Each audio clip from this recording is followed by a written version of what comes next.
दीपदादिगुणार्णवं यतीन्द्रप्रणवं वन्दे रम्यजामात्रमुनिं लक्ष्मीनाथसमारम्भां नाथयामुनमध्यमाम् अस्मत् आचार्यपर्यन्तं वन्दे गुरुपरम्परां यो नित्यमच्युतपदाम्बुजरुक्मरुक्मं व्यामोह अस्ततृणानि तृणामेनाम् अस्मद्गुरुर्दयैकसिन्धो रामानुजाय शरणे शरणं प्रपत्ते குடதிசை முடியை வைத்து குணதிசை பாதம் நீட்டி வடதிசை பின்பு காட்டி தென்திசை இலங்கை நோக்கி கடல் நிற கடவுளந்தை அரவணை துயிலுமாகண்டு உடலனக்கு உருகுமாலோ என் செய்வேன் உலகத்தீரே என்கின்ற ஆழ்வாரின் பாசுரத்திற்கு ஏற்ப திருவரங்கத்திலேயே வழிகொண்டிருக்கும் பெரிய பெருமாளையும் அன்றளர்ந்த தாமரையாய் வீற்றிருக்கக்கூடிய பெரிய பராட்டி தாயாரை முதற்கண் போற்றி பணிந்து வணங்கிவிட்டு இடையில் காஷாயமும் திருக்கரத்தில் திருதண்டத்தோடு அருள் பாலிக்க கூடிய ராமானுசர் உடையவர் திருவடிகளையும் போற்றி பணிந்து வணங்கிவிட்டு அடியனின் ஆச்சாரியன் ஸ்ரீ ஸ்ரீ ஸ்ரீ அப்பன் பரகால ராமானுசர் எம்பார் ஜியர் சுவாமிகள் அவர்களுடைய பொன்னடிகளையும் போற்றி பணிந்து வணங்கிவிட்டு அடியனின் தமிழ் ஆசிரியை திருமதி சத்யா அம்மையார் அவர்களுடைய பொன்னடிகளையும் போற்றி பணிந்து வணங்கிவிட்டு இந்த இன்பகரமான இரவு வளரக்கூடிய மாலை வேலை தனிலே மகாபாரதம் என்கின்ற தலைப்பில் பேசுவதற்காக முனைகிறேன். வேதங்கள் நான்கோடு சேர்ந்து வியாசர் எழுதிய மகாபாரதம் 5வது வேதமாக நமக்கு இன்றளவும் பயனளிக்கிறது. அதிலே பூர்வாங்க கதை தொடங்கி இந்த சந்திர வம்சமானது எங்கிருந்து ஆரம்பிச்சு இப்ப எங்க நிற்குது அப்படின்னாக்கா, பாண்டு மகாராஜா அர்ஜுனனுடைய 14வது வயது பங்குனி மாதம் உத்தர நட்சத்திரத்திலே அவன் பிறந்தான் அர்ஜுனன். அதனால்தான் அவனுக்கு பல்குணன் அப்படின்ற பேர்.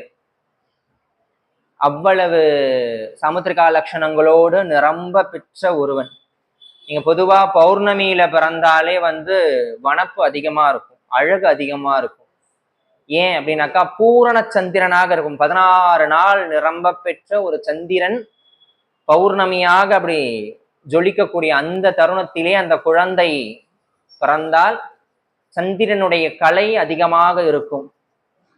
சமுத்திரிகா லட்சணம் அப்படின்னு சொன்னோம்னாக்கா, மூக்கு இவ்வளவு தான் இருக்கணும், கை இவ்வளவு நீளத்துக்கு இருக்கணும், கண்ணு இத்தனை அளவு தான் இருக்கணும், அந்த வாய் அதிகமாலாம் இருக்கக்கூடாது, முரளிகிருஷ்ணன் மாதிரி கம்மியா இருக்கணும் அப்படின்னு சில கணக்குகள்லாம் உண்டு. தலை மயிரிலிருந்து ஆரம்பிச்சு கால் விரல்ல இருக்கக்கூடிய கட்ட விரல் வரைக்கும், அந்த நகம் வரைக்கும் இந்த அளவுல இப்படி இருக்கணும் அப்படின்றதுதான் சாமுத்திரிகா லட்சணம்.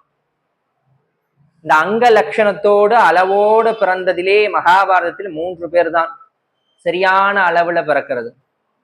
ஒண்ணு எல்லாம் வல்ல பரமாத்மா கிருஷ்ணர், அவருக்கு தோழனாக இருந்த அர்ஜுனன். இன்னொருத்தன் பிறக்கும் பொழுது நான் அதை சொல்றேன், சஸ்பென்ஸ். இங்க அவனுடைய 14வது வயது, அர்ஜுனனுடைய 14வது வயதிலே பாண்டு மகாராஜா இறந்து விடுகிறார். உடன்கட்டையாக மாத்ரி தேவியும் அந்த அக்னியிலே தன்னை தியாகம் செய்து கொள்கிறாள்.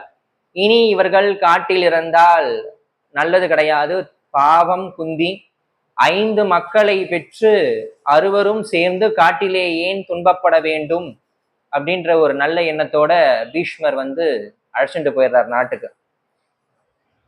இங்க 6 பேர் உள்ள வராங்க.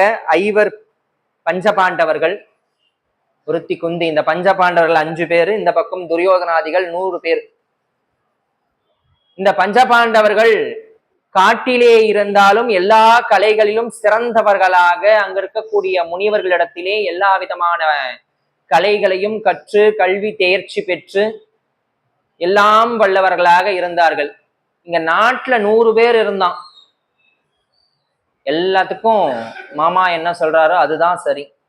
மாமா இன்னைக்கு பள்ளிக்கூடம் போக வேண்டாம் அப்படின்னு சொன்னா வேண்டாம், மாமா இதை சாப்பிடலாண்டா அப்படின்னு சொன்னா ஆமா மாமா சொன்னா சரி.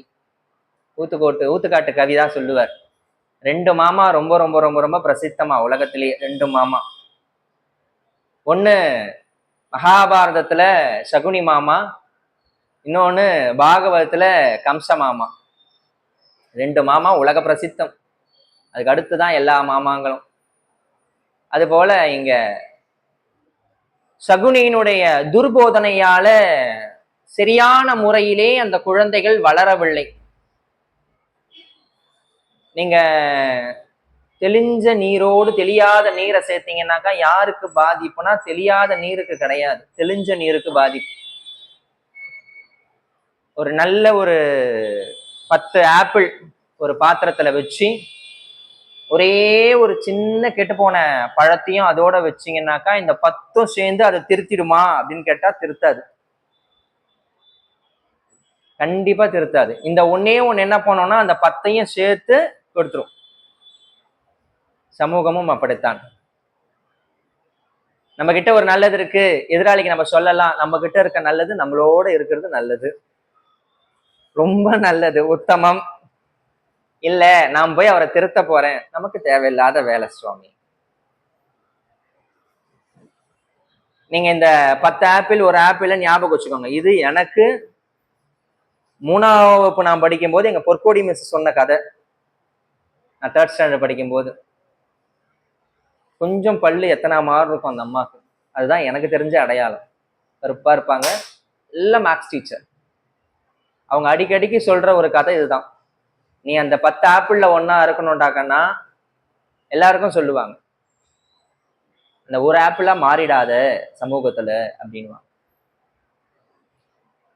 பீஷ்மர் ஒரு தவறான எண்ணத்தோட இந்த 5வரையும் அழைத்து கொண்டு வந்தார் நாட்டுக்குள்ள. என்ன அப்படின்னாக்கா இந்த 5 பேர் சேர்ந்து இந்த 100 பேரை மாத்திடுவானுங்க, முடியாத காரியம் அது. இந்த 5 பேரை எப்படியாவது இங்க இருந்து ஓட்டியே விடணும் அப்படின்னு அந்த 100 பேர் கையில சங்கல்பம் தான் கட்டிக்கல, கயிறு கங்கணம் தான் கட்டிக்கல. எப்படியாவது இவனை இந்த 5 பேரை இங்க வாழ விடக்கூடாது. இதுல பொதுவா நீங்க பாத்தீங்கன்னாக்கா பீஷ்மர் இந்த 5 பேரையும் கூட்டு வரும்பொழுது ஒரு வார்த்தை சொல்றார். இங்க பாண்டு உடைய புதல்வர்களை 2வது புதல்வர் பீமன் இருக்கான் இல்லையா, அவன் ஒரு நாள், ஒரே ஒரு நாள் பெரியவன் துரியோதனனை விட, ஒரு நாள். இந்த கம்பாரிசம் இன்னைக்கு பள்ளிக்கூடத்துல ஆசிரியா இருக்கிறவங்களுக்கோ இல்ல பெற்றோர்களுக்கோ எடுக்கக்கூடிய ஒரு மிகச்சிறந்த வகுப்பு என்னன்னாக்கா, don't compare with others. Compare பண்ணாதீங்க. எழுத்து விட்டு பையனோட, பக்கத்து விட்டு பையனோட, 3வது தெருவுல இருக்க நாத்தனார் பையனோட, உங்க அண்ணன் பொண்ணோட உங்க குழந்தைய கம்பேர் பண்ணாதீங்க.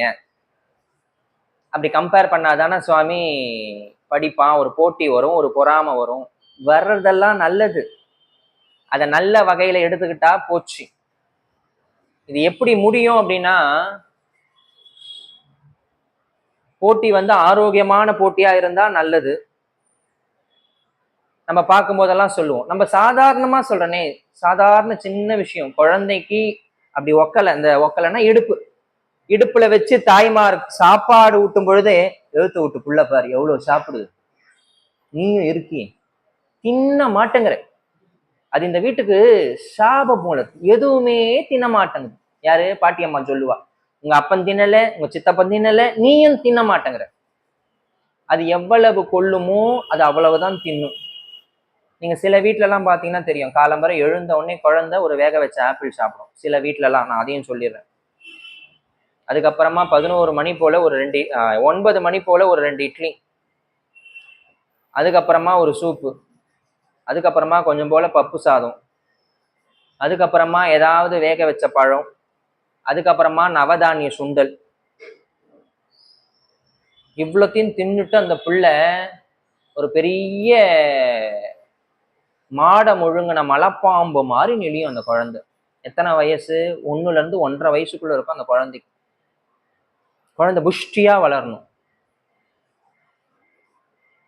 குழந்தை கழுத்துக்கு கீழே பார்த்தீங்கன்னா ஒரே மாதிரி இருக்கும். எத்தனை வயசு வரைக்கும்?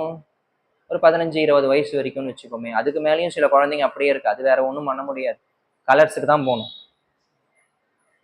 இப்பெல்லாம் அங்கதானே போறாங்க. இங்க ஒரு குழந்தைய ஆரோக்கியமா வளர்க்கணும், குழந்தைக்கு ஆரோக்கியமான உணவை கொடுக்கணும். இல்ல, அது பிடிச்ச உணவை கொடுங்களேன், அது பிடிச்ச உணவை கொடுங்க. அது சாப்பிடலையா, அதுக்கு பிடிக்கல, அது எதை சாப்பிடுதோ அது கண்டதையும் சாப்பிடுதுப்பா, வளரட்டுமே, வளரட்டும், என்ன இப்போ? இல்லை, என் பிள்ளைக்கு நான் பாதாம், அக்ரூட், முந்திரி இதெல்லாம் தான் கொடுத்து ஆரோக்கியமா வளர்க்குறேன், ஹை புரோட்டீன் கொடுத்து வளர்க்குறேன். உன்னை கேட்டுதா? அந்த குழந்தை உன்னை கேட்கல அந்த புள்ள. அந்த குழந்தைக்கு நீ வெறும் வேர்க்கல்ல கொடு, வெறும் வேர்க்கல்ல கொடு, நல்லா வளரும். இல்ல வெறும் கடலப்பருப்பு முழு தானியங்கள் அதை கொடுத்து நல்லது. இந்த குழந்தை என்ன சாப்பிடுதோ அதை அதிகமா கொடுத்து வளர்க்க ஆரம்பிங்க. அவன் சாப்பிட்றான் பார் நீ சாப்பிடு, அவன் சாப்பிட்றான் பார் நீ சாப்பிடு, அப்படி சொல்லக்கூடாது. அது ஜீன். அவன் படிக்கிறானே நீ படிக்கலையே, அவன் 100க்கு 95 மார்க் வாங்கினானே நீ ஏன்டா 100க்கு 45 மார்க் வாங்கின, 65 மார்க் வாங்கின அப்படின்னாக்கா இந்த குழந்தைக்கு என்ன ஆகும் அப்படின்னாக்கா, சைக்காலஜிக்கலா சொல்றேன் ஒரு விஷயத்த நல்லா உங்களுடைய ஆழ் மனசுல பதிய வச்சுக்கோங்க. முதல் விஷயம், அந்த சப்ஜெக்டை வெறுத்துரும். அந்த பாடம் எந்த பாடமோ அந்த பாடத்தை வெறுத்துரும். ரெண்டாவது, நீங்க யாரோட கம்பேர் பண்றீங்களோ அவனை பார்க்கும் போதெல்லாம் குத்தணும்னு தோணும், அடிக்கணும்னு தோணும். ஒரு ஆரோக்கியமான போட்டின்னு சொல்றோம்ல, இருக்காது, கண்டிப்பா இருக்காது. இந்த குழந்தைக்கு ஒரு விதமான வன்மம் மனதிலே தோன்றும். இங்க பாண்டுவினுடைய மகன் பீமன் எது பண்ணாலும் அவன் பார் உன்னை விட ஒரு நாள் தான் பெரியவன், உன்னை விட ஒரு நாள் தான் பெரியவன். அவன் எவ்வளவு பலமா இருக்கான் பார். அவன் சாதாரணமாவே ஒரு 100-150 இட்லி சாப்பிடுவான். நீங்க இதுக்கடுத்து வனவாசம் போகும்போதெல்லாம் சொல்றேன் நான், குந்தி எப்படி சாப்பாடு போடுவானா, மொத்த சாப்பாட்டையும் முதல் 2ஆ பிரிப்பா. ஒரு 6 பேர் 7 பேர் சாப்பிட்ற உணவை முதல் 2ஆ பிரிப்பா. ஒரு பாதிய பீமனுக்கு மட்டும் கொடுப்பா.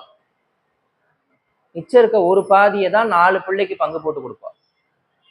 அவன் இதை சாப்பிட்டுட்டு இங்க வந்து கையேந்தி நிற்பான், எனக்கு இன்னும் ஒரு 2 வாய் இருந்தா கூடம்மா, எங்கேயோ கொஞ்சம் போல குறையுது, கொஞ்சோண்டு கூட.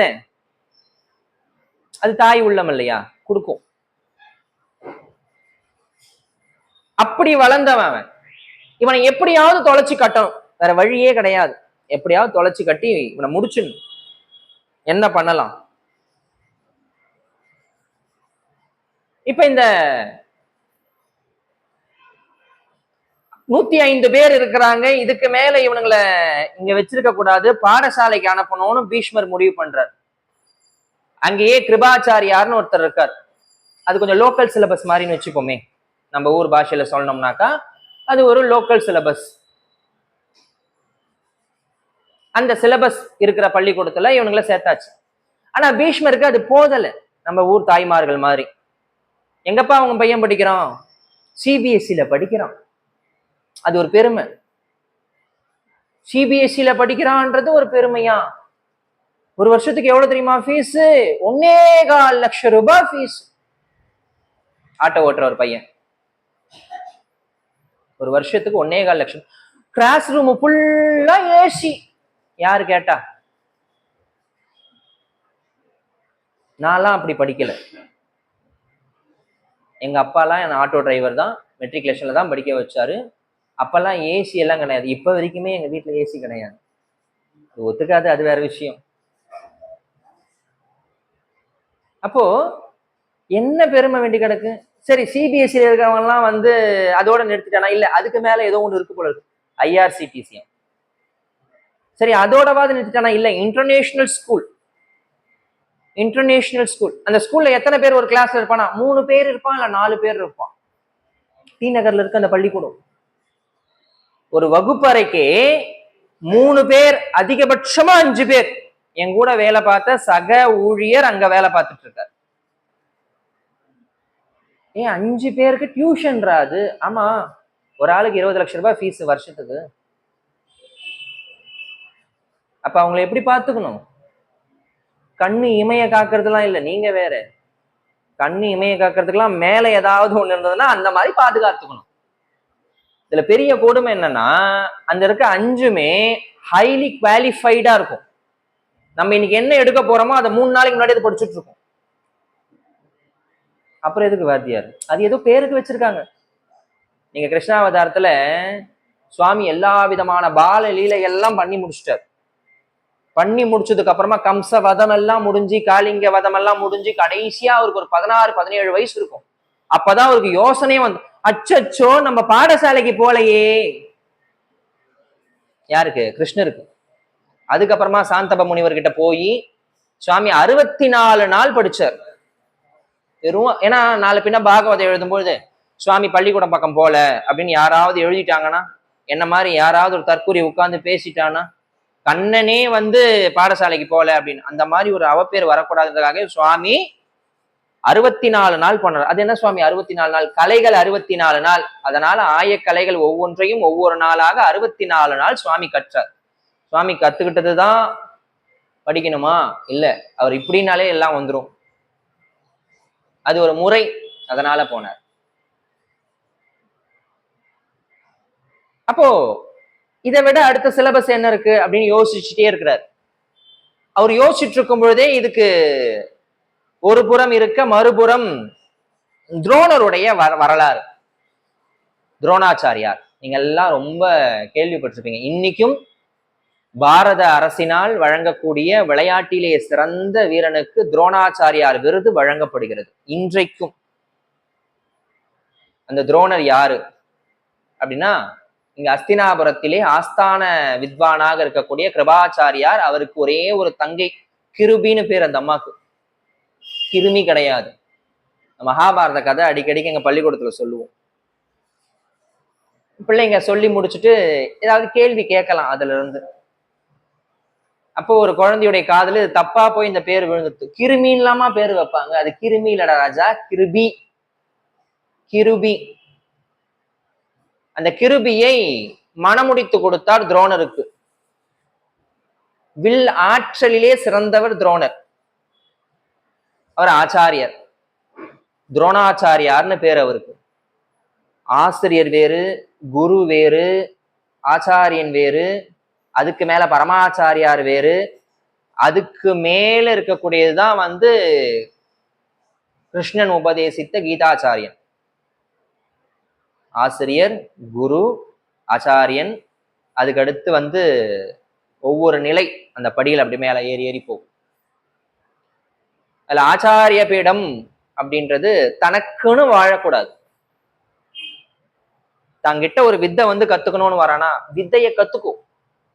ஒரு காலத்துல அப்படிதான் இருந்தது. வித்தைய வித்தைக்காக சொல்லி கொடுத்தாங்க, வித்தை அழியக்கூடாதே அப்படின்றதுக்காக சொல்லி கொடுத்தாங்க. இது சாதாரணமா ஒரு வீட்லயே நடக்கும்.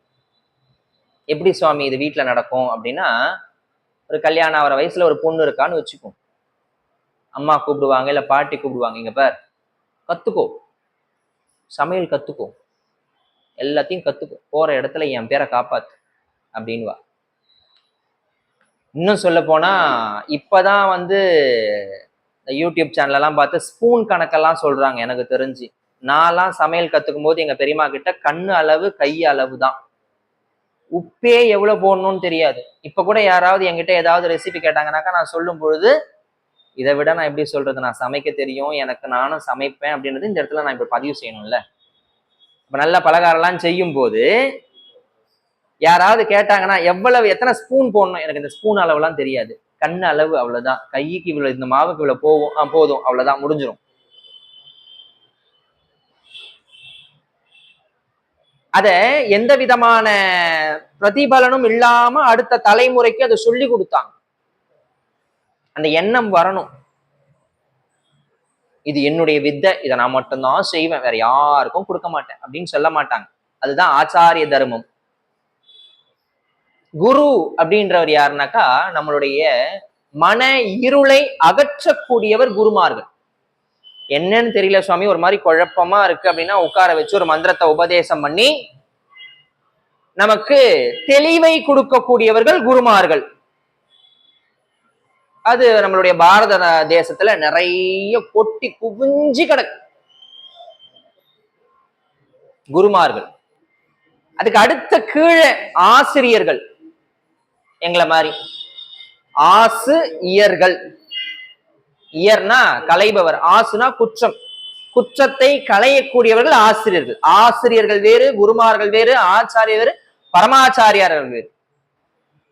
உலகம் நல்லா இருக்கணும், உலகத்துக்காக மட்டுமே நான் ஜீவிக்கணும் அப்படின்னு நினைக்கக்கூடியவர்கள் பரமாச்சாரியர். இருந்தார் ஒருத்தர், நம்மளுடைய நூற்றாண்டு காலத்திலே நாமெல்லாம் கண்டு ரசித்து இப்படிப்பட்ட ஒரு மாமனிதன் இருந்தாரா, அது தெய்வம் அல்லவா, அது மனிதனுக்கும் அப்பாற்பட்ட தெய்வ நிலை, சாக்ஷாத் காமாட்சியின் சுரூபம், சாக்ஷாத் சந்திரசேகரர். ஒரு பேரே அதுதான், சந்திரசேகர சரஸ்வதி சுவாமிகள். ஸ்ரீ ஸ்ரீ ஸ்ரீ சந்திரசேகர சரஸ்வதி சுவாமிகள் எல்லாராலும் ரொம்ப பிரியமா கூப்பிடக்கூடிய காஞ்சி மகா பெரியவா. அது ஒவ்வொரு நூற்றாண்டுக்கோ அல்லது ஒவ்வொரு 1000 வருடத்திற்கோ ஒவ்வொரு ஆச்சாரியர்கள் வருவார்கள். எப்படி ராமானுஜன் அவதரித்தாரோ அதுக்கு அடுத்தபடியாக ஒவ்வொரு ஆண்டிற்கு ஒவ்வொரு நூற்றாண்டிற்கு ஏற்றார் போல. இங்க துரோணர் அந்த மாதிரிதான்.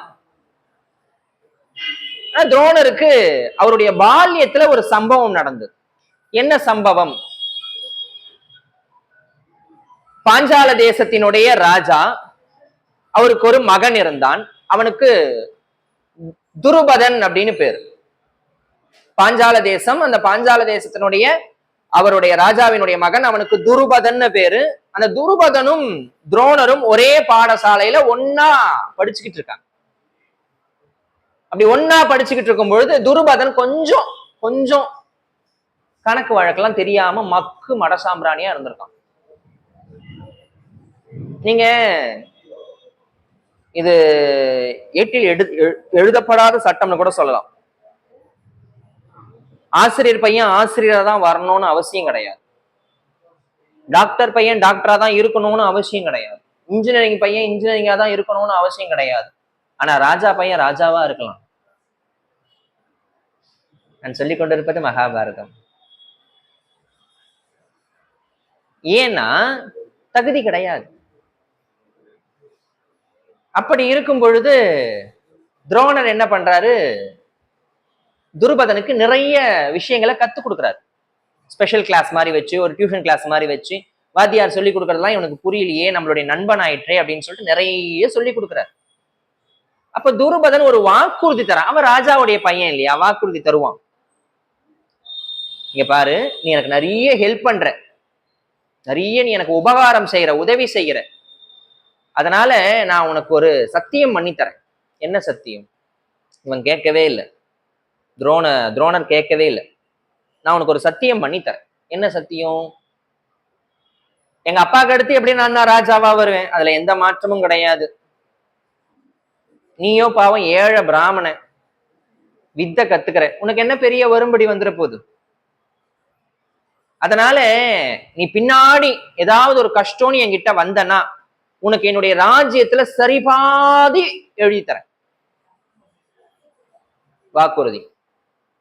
ராஜாவை இன்னும் ஆகல, இளவரசர் தான். வாக்குறுதி தராரு.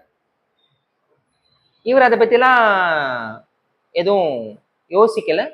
என்னுடைய நண்பனுக்கு நான் சொல்லித்தரேன் அப்படின்னு சொல்லி கொடுக்குறாரு. எல்லாம் பாடசாலாம் முடிஞ்சிருச்சு. துரோணருக்கு கிருபிக்கு கல்யாணம் ஆயிடுச்சு. 2 பேருக்கும் கல்யாணம் ஆகி ஒரு குழந்தை ஒண்ணு பிறக்குது. அந்த குழந்தை பிறந்த உடனே குதிரை மாதிரி கணச்சானாம். குதிரை மாதிரி கணச்சானா. அஸ்வம்னா குதிரை. குதிரையை வச்சு யாகம் பண்றதுதான் அஸ்வமேத யாகம். ஒரு காலத்துல கிண்டியில பண்ணாங்க எல்லாரும், இப்ப இல்ல. அது அஸ்வமேத யாகம் நிறைய பண்ணாங்க கிண்டி ரேஸ் கோர்ஸ் ரோட்ல, குதிரையை வச்சே பண்ணாங்க. அது ஒரு வரலாறு உண்டு. அஸ்வமேத யாகத்துக்குன்னு ஒரு கணக்கு உண்டு. ஒரு யாகம் பண்ணணும், ஒரு தானம் பண்ணணும் அப்படின்னாக்கா சகபத்னி பக்கத்துல இருக்கணும். மனைவி இல்லாதவனுக்கு அந்த காரியத்தை செய்வதற்கு அருகதை கிடையாது. பெண் செய்யலாம், ஆண் இல்லாமல் பெண் செய்யலாம். ஆனா ஆண் செய்யறதுக்கு தகுதி கிடையாது. அதுக்கு கூட அவளுடைய தர்மபத்னி இருக்கணும். அதனாலதான் ராமன் ராமாயணத்துல அஸ்வமேத யாகம் செய்யணும் அப்படின்னு சொல்லும் பொழுது, இல்லையே என்னுடைய தர்மபத்னி இல்லையே, இல்ல நீ இன்னொரு கல்யாணம் பண்ணிக்கோ, யாகத்துக்காகவாது நீ இன்னொரு கல்யாணம் பண்ணிக்கோ. ஐய, அது எப்படி நடக்கும்? ஏகபத்தினி விரதன். நீ நிறைய பேர் ஏகப்பட்ட பத்தினி விரதனா இருக்காங்கல்ல, அப்படி கிடையாதான் எங்க சக்கரவர்த்தி திருமகன். ஏகபத்தினி விரதன். பொன்னால் செய்த சீதையினுடைய சிற்பத்தை அருகிலே வைத்துக் கொண்டு யாகம் செய்தான். இங்க அஸ்வம் போல கத்தினான், குதிரையை போல கனைத்ததால் அவனுக்கு அஸ்வத்தமன்னு பேர். ரொம்ப தரித்திரம், ரொம்ப தரித்திரன் துரோணர். குழந்தைக்கு அடுத்த வேளை சாப்பாட்டுக்கு பால் கூட இல்லாத ஒரு சிரம நிலை. அப்படி இருக்கும் பொழுது கிருபி சொல்றா, நீங்க ஏற்கனவே சொல்லியிருக்கீங்க உங்களுடைய பால்ய சிநேகிதன் தான் இந்த நாட்டுக்கு ராஜா, பாஞ்சால நாட்டுக்கு ராஜான்னு சொல்லிட்டு, நீங்க அவர்கிட்ட போய் பாதி ராஜ்யம்லாம் கேட்க வேண்டாம். நம்ம குழந்தைக்காக ஒரே ஒரு பசுமாடு கேட்டு வாங்கிட்டு வாங்க, அது பால் கொடுக்கும். இந்த குழந்தைய வச்சு நம்ம எப்படியாவது கரை சேர்த்தலாம். ஒரே ஒரு பசுமாடு கேளுங்க. சரி, பால்ய சிநேகிதனாச்சே அப்படின்னு நேரா பாஞ்சால தேசத்துல துருபதனுடைய சபைக்குள்ள நுழையிறார். ஒரு கிழிந்த ஆடை, மேல் வஸ்திரம் எல்லாம் கந்தலா இருக்கு, உள்ள நுழையிறாரு. அதாவது சிநேகிதர்களை எப்படி நாம் உபசரிக்க வேண்டும் அப்படின்றதுக்கு இது ஒரு வரலாறு. அதுக்கடுத்து கிருஷ்ணனுடைய வாழ்க்கையிலே குச்சேல பாக்கியம் ஒரு வரலாறு. இதெல்லாம் நீங்க கதையா பார்க்காம, இத ஒரு கதாபாத்திரமா யோசிக்காம, நம்முடைய வாழ்க்கைக்கு இது எங்கெங்கெல்லாம் பயன்படும். மகாபாரதம், ராமாயணம், நீங்க நிறைய கந்த புராணம், இதெல்லாம் இதிகாசனங்கள், திருவிளையாடல் புராணங்கள், இதெல்லாமே நீங்க பாத்தீங்கன்னாக்கா நம்முடைய வாழ்க்கையில அங்கங்க பொருத்தி பார்க்கணும். அதுக்காக வந்ததுதான். அது ஏதோ கதை, ஏதோ 1.5 மணி நேரம் உட்காந்து சொன்னோம், கேட்டோம், பிரசாதம் கொடுத்தாங்க, வாங்கிட்டு போனோம், அதுக்காக கிடையாது. நம்ம அந்த இடத்துல இருந்தா என்ன பண்ணிருக்கோம், நம்ம என்ன மாதிரியான முடிவு எடுத்திருக்கணும் அப்படின்றதுக்காக வந்ததுதான் இதெல்லாம். ஒரு பால்ய சிநேகிதன் வரான். நம்ம இப்ப ஒரு உயர்ந்த நிலையில் ராஜாவாக இருக்கிறோம். பார்த்தவொடனே கேட்டான், இவரை நமஸ்காரம் பண்ணிட்டு எப்படி இருக்க அப்படின்னு கேட்கறதுக்காக வாய் எடுத்தார். யார் நீன்னு கேட்டான். நல்லா தெரியும் துரோணருக்கு இந்த மாதிரி ஒரு பதில் வருமா அப்படின்னு நல்லா தெரியும். ஆனா வந்துட்டு துருபதன் சொன்னான், யார் நீ, எங்க இருந்து வந்திருக்க, ஏழை பிராமணன், ஏதாவது தானம் வேணுமா?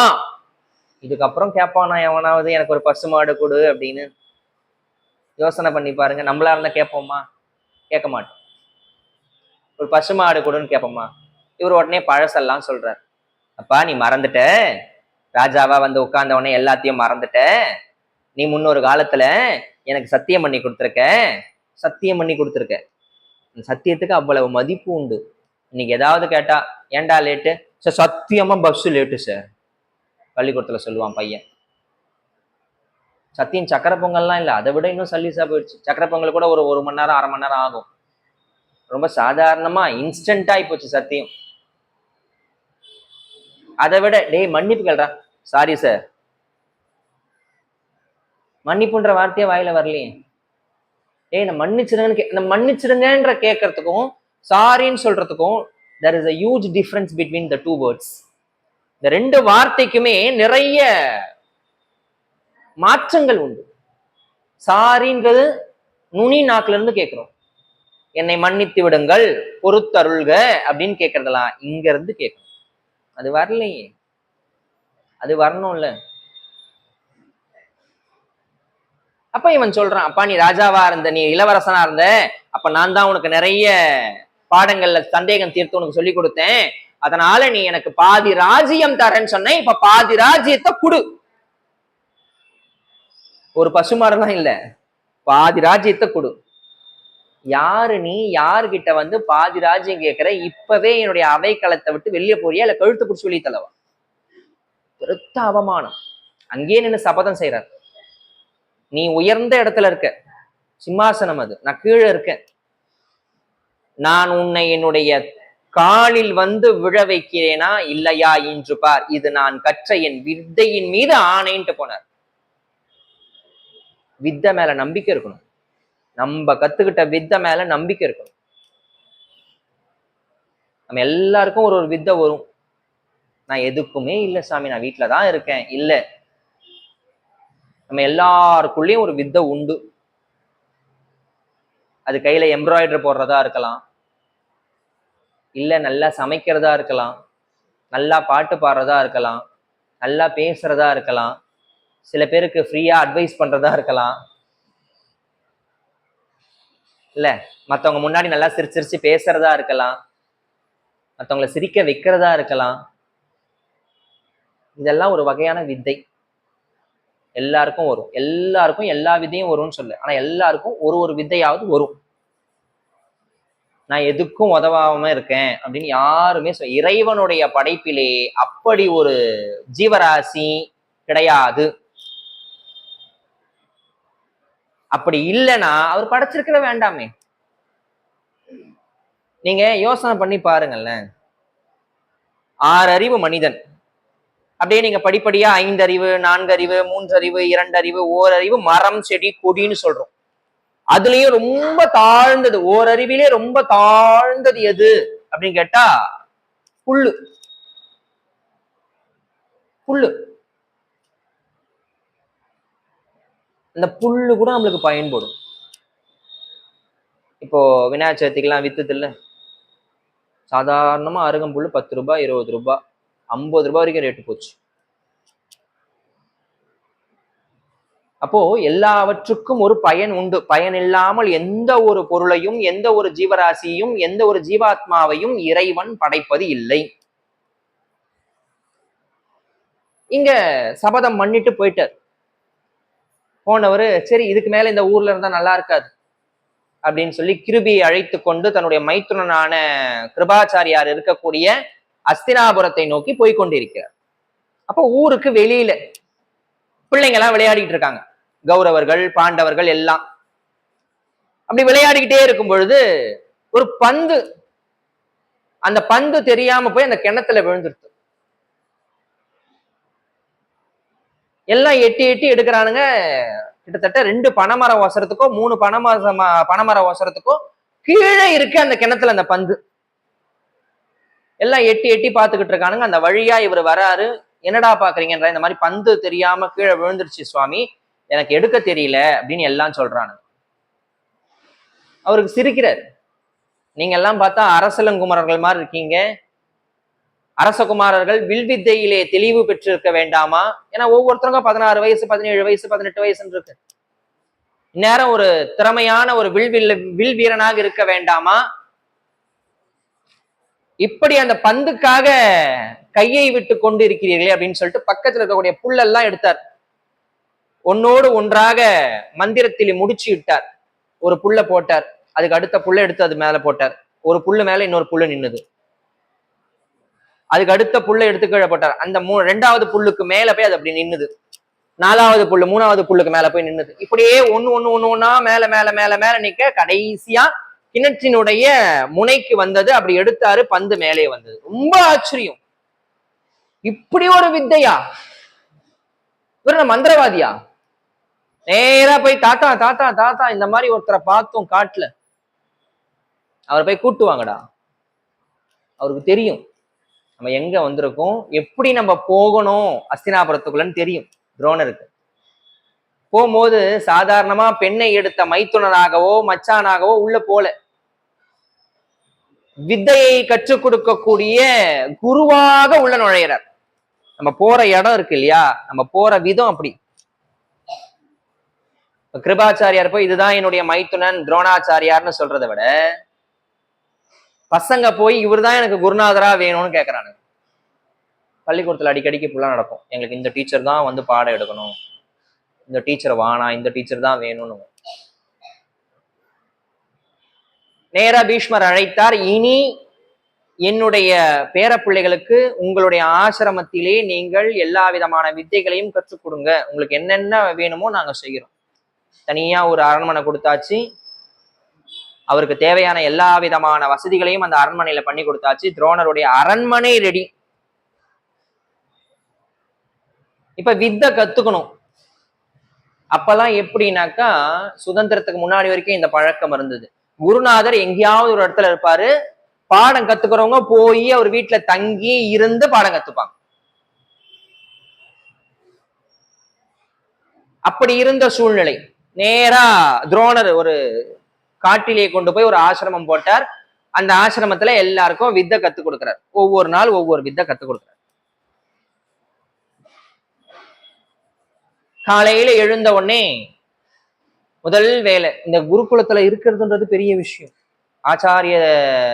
ஆச்சாரியனுக்கு பாத சேவை செய்யறதுலாம் பெரிய பாக்கியம். அங்கேயே தங்கி இருந்து செய்யணும். எப்படி? ஆச்சாரியர் எந்த வேலையும் செய்ய மாட்டார். அவர் வேலை என்ன? வித்தை கத்துக் கொடுக்கறது, அவ்வளவுதான்.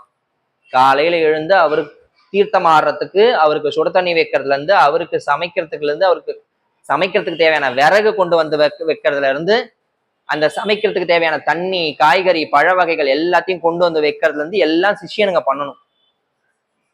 எல்லாம் பண்ணி முடிச்சுட்டு கடைசியா அவர் சாப்பிட்டுட்டோ இல்ல காலம்பர கொஞ்ச நேரம் அப்படி ஃப்ரீயா இருக்கும் பொழுது வித்தை கத்துக் கொடுப்பார். இதுதான் வித்த தர்மம். ஆச்சாரியருக்கு தேவையான எல்லா விதமான பணிவிடைகளையும் செய்து அவர் மனம் உவப்பு வந்த பிறகு நாம் வித்தையை கற்றுக்கொள்ள வேண்டும். இன்னைக்கு அந்த மாதிரிலாம் செஞ்சோன்னு வச்சுக்கோங்க, எங்களெல்லாம் கொண்டு போய் குழல்லாம் இல்லை, அதை விட வேற ஏதாவது பெருசா இருந்தா கொண்டு போய் போட்டுருவோம். ஆமா, அதெல்லாம் பெருசா ஒரு குச்சி ஒன்று வச்சிருப்பாங்க. நான் படிக்கும்போது, நான் 2007 படிச்சு முடிச்சேன். அது வரைக்குமே பெரிய பெரம்பு வச்சிருப்பார் எங்க கணக்குவாதியார். 15 ரூபாய் பெரம்பு, 25 ரூபாய் கொடுத்து அதுக்கு டேப் வாங்குவாங்க. ஏன்னா பெரம்பு 2 அடி அடிச்ச உடனே விரிஞ்சிடும். எங்கதான் கத்துப்பாங்களோ தெரியாது. இதெல்லாம் எலக்ட்ரிஷியன் டேப் வரும், அந்த டேப் வாங்கி ஃபுல்லா உட்காந்து சுத்துவாங்க. ஏன்னா அப்படி அடிச்சோம்னாக்கா அப்பதான் பெரம்பு விரியாது. சண்டாலா. இல்ல வேற அடிச்சுட்டாங்கன்னு வீட்டுல போய் சொன்னோம்னா, நீ என்ன தப்பு பண்ண, நீ என்ன பண்ணன்னு சொல்லு அப்படின்வாங்க. அதை விட பெரிய கொடுமை. சரி, அதை மீறி அந்த அம்மாவை கூப்பிட்டுட்டு வந்தோம்னா, எங்க அம்மாலாம் சொல்லியிருக்காங்க, இந்த கண்ணை மட்டும் விட்டுடுங்க சார், இந்த கண்ணை மட்டும் விட்டுடுங்க. உண்மையா சத்திய பொதுவுல சொல்றேன். எனக்கெல்லாம் அப்பெல்லாம் எங்க அம்மாவை பார்க்கும் போதெல்லாம் இந்த 36 பல்லு 38 பல்லு இப்பெல்லாம் வெளியெல்லாம் கொம்பெல்லாம் வச்சா மாதிரியே இப்படி பார்ப்பேன் நான். சண்டாளி, நீ எல்லாம் தாயா? பேய் மாதிரி பிஹேவ் பண்றியே. அப்படிதான் தோணும். கண்ணை மட்டும் விட்டுடுங்க, உடம்ப உரிச்சு உப்பு கண்டம் போடுங்க, நான் பாத்துக்கிறேன். அதை மீறி வந்தா நான் பாத்துக்கிறேன். இது ஒரு காலமா. அதுக்கடுத்து கம்பால் அடிக்க கூடாது, அது ஒரு சட்டம் வந்தது. அதுக்கப்புறமா சாஃப்டா இப்படி கையில தட்டலாம், அப்புறம் அதுவும் போச்சு. அப்புறமா நீங்க திட்டலாம் அப்படின்னு பெர்மிஷன் வந்தது.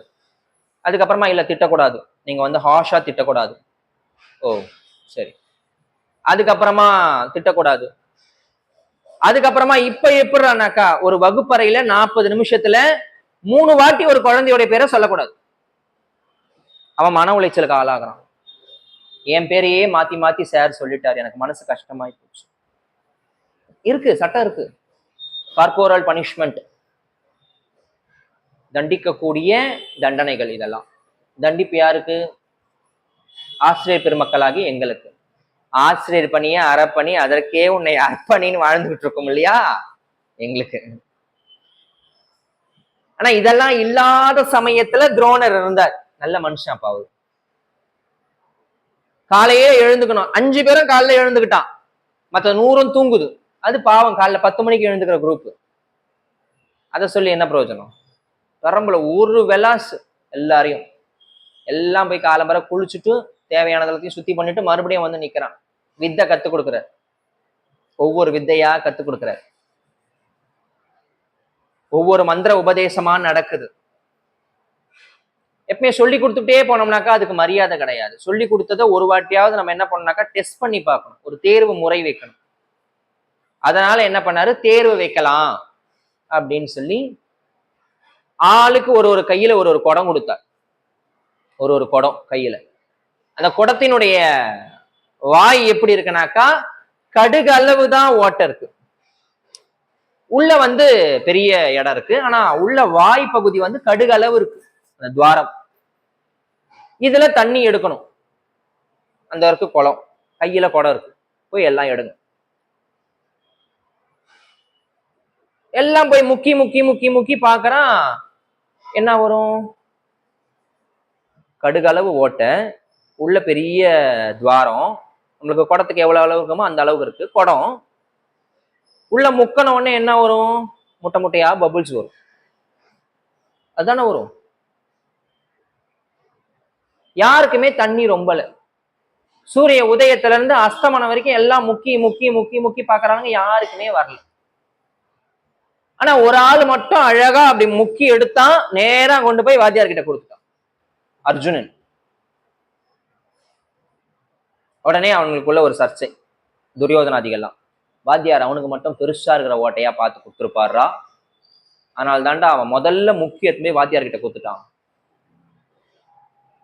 நாங்கெல்லாம் படிக்கும் போது இல்லை, எங்களுக்கெல்லாம் முன்னாடி கூட இருக்கலாம்.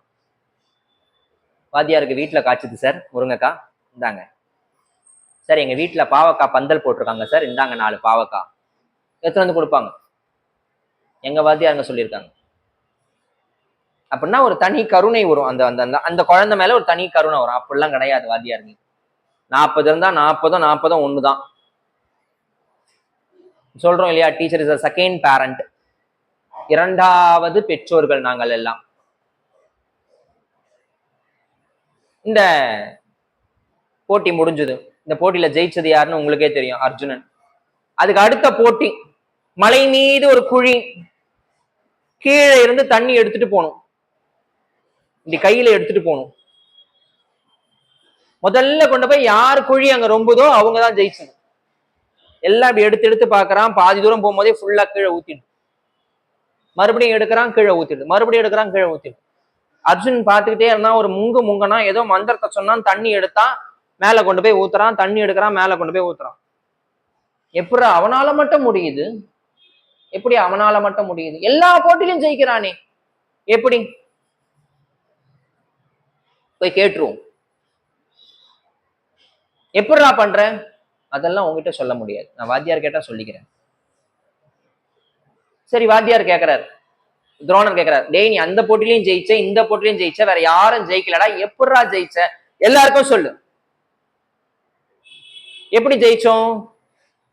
சுவாமி நீங்க ஒரு ஒரு நாளைக்கு நீங்க சொல்லி கொடுத்தீங்க சுவாமி, அப்படி போயிட்டே இருக்கும் பொழுது வருண ஜபம் பண்றதுக்கு உண்டான மந்திரத்தை சொல்லி கொடுத்தீங்க, வருண மந்திரம் சொல்லி கொடுத்தீங்க. நான் அந்த குளத்துல முங்கிட்டு அதுக்கப்புறமா அந்த மந்திரத்தை சொல்லி பானையை உள்ள அழுத்தினேன், தண்ணி நேரா உள்ள போயிடுச்சு, காத்து வரல. அதே போல மறுபடியும் குளத்துல முங்கி அந்த மந்திரத்தை சொல்லி தண்ணி எடுத்தேன், தண்ணி வெளியில வரல. ஓ, உங்களுக்கு தானடா எல்லாருக்கும் சொல்லி கொடுத்தேன். ஆமா சாமி. வாத்தியார் அப்படின்றவரு அப்படி போகும்போது வரும்போது எதையாவது சொல்லுவார், எல்லாத்தையும் விளாவரியா சொல்லணும்னு அவசியம் கிடையாது. வாத்தியாருடைய தன்மை இதை புரிஞ்சுக்கணும். அதுக்கடுத்து நேரா இன்னொரு நாள் காலம்பரை எழுந்து குளிக்கலான்னு போறார் துரோணர். குளிக்கலான்னு போனா பெரிய முதல்ல துரோணரை விட 2 மடங்கு பெருசுன்னு வச்சுப்போமே. பெரிய முதல்ல துரோணரை கடிக்க போகுது. எல்லாம் 105 பேரும் கரையில் நின்று வேடிக்கை பார்க்கறான். அதுல ஒருத்த மட்டும் இல்லை, அர்ஜுனன் மட்டும் இல்லை, 104 பேர் நிக்கிறான்.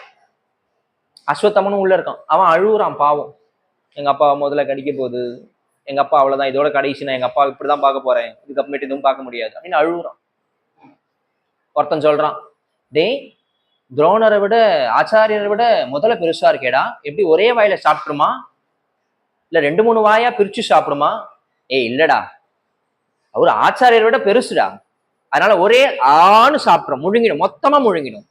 ஒருத்தன் சொல்றான், இல்லடா அதுக்கு ஜீரணம் ஆகாது, அதனால பாதி பாதியா சாப்பிடும், முதல் தலை மட்டும் சாப்பிடும், அப்புறமா மார்பு பகுதி சாப்பிடும், அப்புறமா வயிற்று பகுதி சாப்பிடும், அப்புறம் காலு, அப்புறம் கணுக்கால், அப்படி சாப்பிடுடா, கொஞ்சம் கொஞ்சமா தானே சாப்பிடும், முதல்ல மொத்தமா சாப்பிட்டா அதுக்கு ஜீரணம் ஆகாதுடா. எவனும் காப்பாத்த வரல வாத்தியார. வாரியார் தான் ரொம்ப அழகா சொல்லுவார்.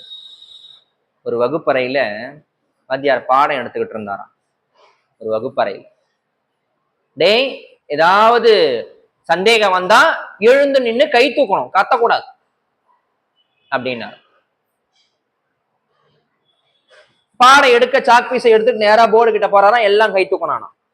டேய் நான் இன்னும் நடத்தவே இல்லடா, முதல்ல நடத்த விடுங்கடா, அது உனக்கு புரியலன்னா 1ல இருந்து 100க்குள்ள எண்ணு, அதுக்குள்ள உனக்கு புரிஞ்சிடும், விட கிடைச்சிடும். நடத்திக்கிட்டே இருக்கும் பொழுது ஆரம்பிக்கும் போது புரியலன்னா கடைசியா முடிக்கும் போது புரிஞ்சிடும், இல்லைன்னா திருப்பி சொல்லித்தரேன், அதனால 1ல இருந்து 100க்குள்ள எண்ணுங்கடா ஆனாராம் அவர் ஒரு பாதி கணக்கு போட்டுக்கிட்டு இருந்தாராம். எல்லாம் எண்ண ஆரம்பிச்சிட்டான். எல்லாம் ஒட்டு மொத்தமா எண்ண ஆரம்பிச்சிட்டான். 1 2 3 4 5 6 25 26 27 28 எண்ண ஆரம்பிச்சிட்டான். 32 34 35. இவர் கணக்கு போடுறவர் திரும்பிட்டார். என்னமோ 100 பேரும் பண்ண போறானுங்க, இருக்கிற 40 பேரும் நம்மள கேள்வி கேட்க போறானுங்க. என்ன கேள்வி கேட்க போறானுங்கன்னு தெரியல. டேய் நிறுத்திட்டு பதில் சொல்றேன். இல்ல சார், நீங்க தான் 100 வரைக்கும் என்ன சொல்றீங்க, நாங்க 100 வரைக்கும் எண்ணிடுறோம். ஒருத்தனை கூப்பிட்டாராம். டேய் இங்க வாடா, அவனுங்கெல்லாம் என்டா, நீ என்னடா பண்ற, நீ சொல்லுடா. இல்ல சார், பக்கத்துல இருந்தது ஒரு தேளு, அது அப்படியே உங்க பேண்ட்டுக்குள்ள இப்ப ஏறிச்சு, அது இப்ப உங்களை கடிக்குமா கடிக்காதான்றது எங்களுக்கு ஒரு சந்தேகம். கடிச்சா நீங்க செத்துருவீங்களா, இல்ல மயக்க போட்டு கீழே விழுவீங்களா, இல்ல உடனே போயிடுவீங்களா, இல்ல கொஞ்ச நேரம் ஆகுமா, நுர தப்புமா தப்பாதான்றது எங்க சந்தேகம். அதனால நாங்க இப்ப 1ல இருந்து 100 வரைக்கும் என்றோம். அடப்பாவீங்களா, உங்களுக்கு எல்லாம் பாடம் எடுக்க நான் வந்தேன் பார், என்ன சொல்லணும்னு சொல்லிட்டு அந்த மனுஷன் அங்க இருந்து ஓடினாராம். அந்த மாதிரி வாத்தியார் ரொம்ப அழகா சொல்லுவார் இந்த கதைய. ஆசிமா ஒரு வாத்தியார் அங்க துன்பப்பட்டுக்கிட்டு இருக்காரு, முதல்ல கிட்ட மாட்டிக்கிட்டு இருக்காரு. வாத்தியாரை எப்படி சாப்பிடும், எதெல்லாம் பிரிச்சு சாப்பிடும்னு இவனுங்க உட்காந்து கரையில உட்காந்து டிஸ்கஷன். இந்த விஷயம் எங்கேயோ இருக்கிற அர்ஜுனனுக்கு எட்டியது. அங்கிருந்து வந்தான். வரும்போதே எப்படாப்பா வந்தானா, அன்றைக்கு ஆணைக்கு மோட்சம் கொடுக்க எம்பெருமான் பரவாசுதேவன் அப்படி கருடாருடராக வந்தார் இல்லையா, அலைய கொலை அந்த மாதிரி வந்தான். நம்ம கையிலே வில்லோடும் அம்போடும் நேரா வந்தான். வில்லால் அந்த அம்பு கொண்டு எய்தான். முதலை மாண்டது, துரோணர் தப்பித்தார். அப்பதான் சொன்னாராம், 104 பேருக்கு நான் பாடம் எடுத்த பத்தியா, அதெல்லாம் வியர்த்தம், வேஸ்ட். இவனுக்கு எடுத்த பத்தியா, இதுதான் உத்தமம், சிறந்த வீரன் இவன் தான்டா. அதுக்கு அடுத்த டெஸ்ட் எல்லாம் முடிஞ்சு போச்சு. இப்ப அடுத்த டெஸ்ட் ஒரு பெரிய ஆலமரம், அது எங்கேயோ இருக்கு. அதுல ஒரு காகம் அப்படி கட்டி வச்சிருக்க. இப்ப அந்த காகத்தை பார்த்து அடிக்கணும், குறிப்பாத்து அடிக்கணும். இலக்கு எப்படி இருக்கணும் அப்படின்றதுக்கு சொல்றேன். முதல்ல பெரியவர் அவர் தானே, தர்மபுத்திரன் யுதிஷ்டிரன். இங்க வா யுதிஷ்டிரா, மரம் தெரிகிறதா, தெரிகிறது சுவாமி. அதுல காகம் தெரிகிறதா, தெரிகிறது சுவாமி. அது அடி, அது அடி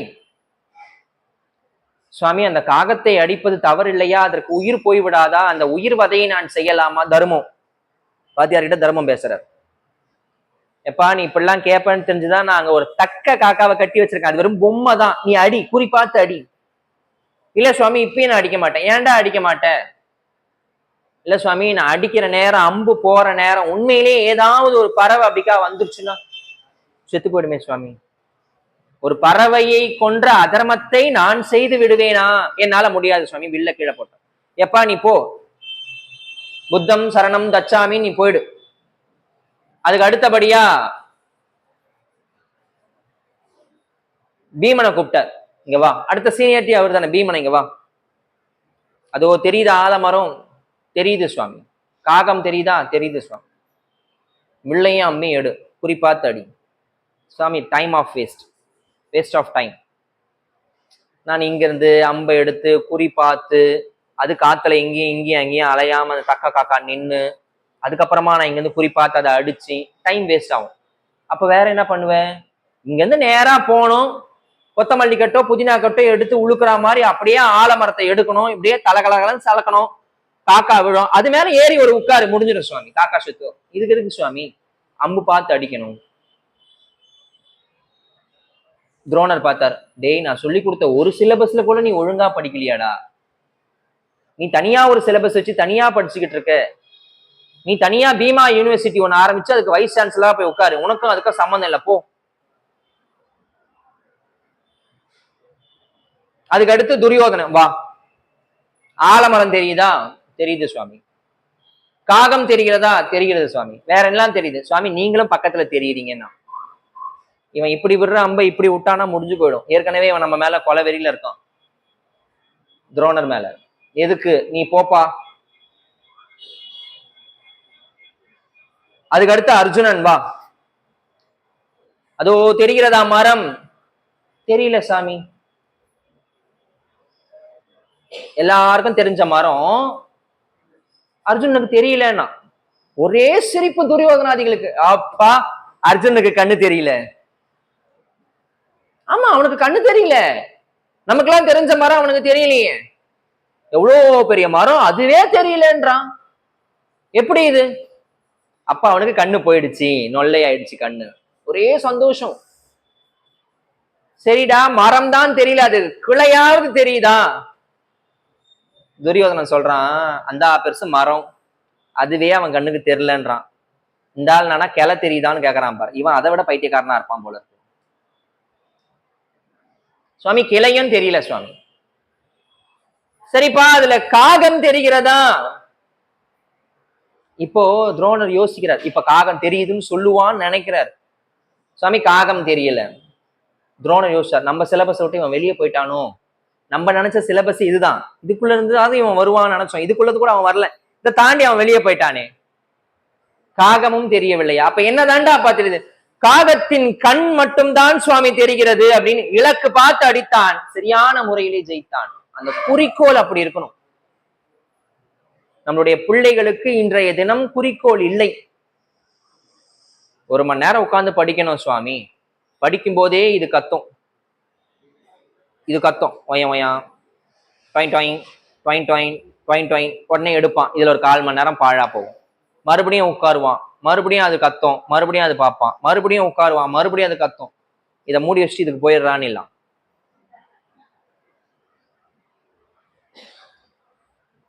அந்த டிஸ்ட்ராக்ஷன்ஸ் இருக்கக்கூடாது, தடைகள் ஏற்படக்கூடாது. நம்மளுடைய இலக்கு எதுவோ அது மட்டும்தான், மற்றது எதுவும் நம்ம கண்ணில் படக்கூடாது.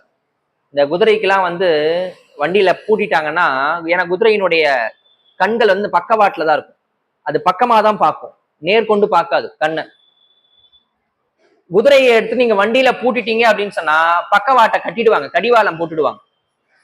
ஏன் அப்படின்னாக்கா, அது பக்கவாட்டுல பார்த்ததுன்னா வண்டி ஒழுங்கா ஓடாது, வண்டி செதறிடும். அதனால இந்த பக்கவாட்டுல கடிவாளம் போட்டு கட்டிடுவாங்க, ஒரு அட்டை வச்சு கட்டுவாங்க. கட்டிட்டாங்கன்னா அது நேரா போகும், அதுக்கு அடுத்து கீழே மட்டுமே இப்படியே பார்த்து டொக்கு டொக்கு டொக்கு டொக்கு டொக்கு டொக்கு நேரா போகும். எந்த பக்கம் கடிவாளம் எழுதோ அந்த பக்கம் போகும். அது போல நமக்கு நம்மளுடைய இலக்கை நோக்கி ஒரு கடிவாளம் இருக்க வேண்டும். இதெல்லாம் முடிஞ்சது. கடைசியா துரோணர் பண்ணாரு, சரிடாப்பா நீங்க எல்லாம் தேர்ச்சி பெற்று விட்டீர்கள், உங்களுக்கு ஒரு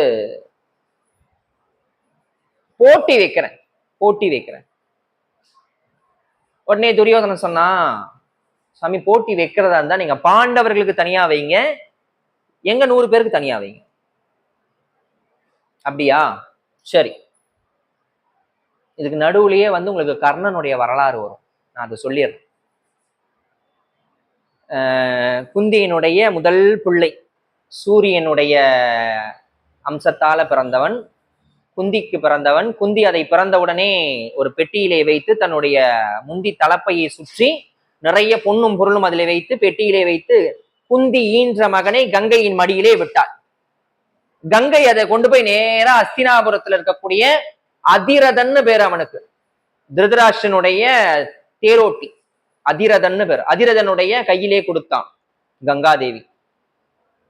அதிரதனுக்கு பிள்ளை கிடையாது, அதெல்லாம் அதை சந்தோஷமாக எடுத்து வளர்த்தான். அவனுக்கு வில்வித்தை கத்துக்கணும்னு ரொம்ப ஆசை. ஒரு காலத்துல தர்மம் இருந்தது, சத்திரியர்கள் மட்டும்தான் வில்வித்தை கத்துக்கணும் அப்படின்னு இருந்தது. இது என்னை பொறுத்த வரைக்கும் இது தப்பு. ஏன்னாக்கா நாங்கெல்லாம் சுவாமி எதிராஜருடைய கோட்பாட்டுல வந்தவங்க. யாருக்கெல்லாம் ஆசை இருக்கோ ஆரியர்கால் பேசி வரம் பழத்த நம்பி ராமானுசர் அப்படின்னு மணவாள மாமனிகள் சாதிப்பார்.